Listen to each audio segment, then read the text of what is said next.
आइए दोस्तों देखते हैं ये सवाल जो कह रहा है कि एक यात्रा का 3/5 भाग 84 किलोमीटर प्रति घंटा की गति से तय किया जाता है और शेष दूरी को 56 किलोमीटर प्रति घंटा की गति से तय किया जाता है, तो उसकी कुल औसत चाल कितनी है। देखिए, जैसा कि आपको इसमें कहा है कि 3/5 भाग, कोई दूरी होगी उसका 3/5 भाग तय करता है, तो बचा कितनी, शेष दूरी कितनी बची, 2/5।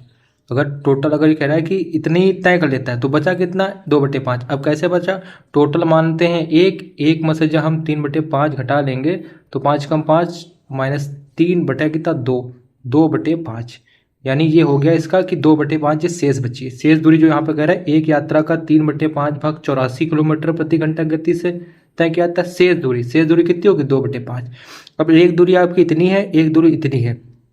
अब इस दूरी को वो चल रहा है 84 किलोमीटर प्रति घंटा की गति से, और इस दूरी को चल रहा है वो 56 किलोमीटर प्रति घंटा की गति से। ठीक, अब इसमें क्या होगा, हम यहाँ पे दूरी को मान लेते हैं। दूरी को कैसे मानेंगे, जो इसके एलसीएम होता है, मतलब ये संख्या होती है, इससे मानेंगे। अगर हम टोटल दूरी को मान लेते हैं 5, टोटल दूरी मानते हैं 5, तो पहला कितना चल रहा है, 5 का 3/5, यानी पहली दूरी आपकी आ जाएगी, 5 से 5 कट जाएगा 3, यानी वो पहली दूरी मान ले, पहली दूरी आ जाएगी 3 किलोमीटर। ठीक, दूसरी दूरी क्या आ जाएगी, वो हमारी आ जाएगी 5 का 2/5, तो हमारी वो आ जाएगी 2, यानी एक पहली दूरी वो 3 किलोमीटर तय करता है जो कि 84 की स्पीड से, दूसरी दूरी तय करता है वो 2 किलोमीटर जो कि 56 की स्पीड से। अब आपको ये पता है कि औसत चाल बराबर होती है, औसत चाल का फार्मूला ये होता है, औसत चाल का फार्मूला होता है कुल दूरी बटे कुल चाल, कुल दूरी बटे कुल समय, सॉरी, कुल दूरी बटे कुल समय, बटे कुल समय। ठीक, तो यहाँ पे आपको कुल दूरी कितनी है, 3 और 2 5 किलोमीटर।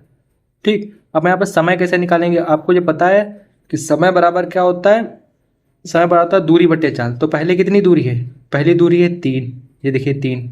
ठीक, पहली दूरी है ये 3, और चल किससे रहा है, 84 से, तो यहाँ समय बराबर क्या आ जाएगा, टाइम यहाँ पे आ जाएगा, 3 से काटेंगे, 3 कम 3, 3 से काटेंगे 3 दूनी 6, 3 और 8 24। ठीक, यहाँ पे कितना टाइम आ जाएगा, दूरी कितनी, 2, और चल किससे रहा है, 56 से, तो यहाँ पर भी आ जाएगा 1/28।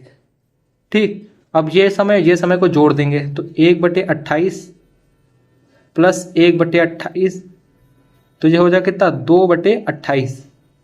2/28 को क्या लिख सकते हैं, 1/14।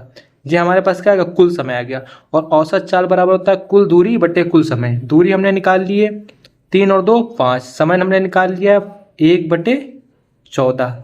अब आपको पता है इसकी मल्टीप्लाई इसकी हो जाती है, तो 14 पंजे 70, तो 70 हमारा इस क्वेश्चन का सही आंसर हो जाएगा।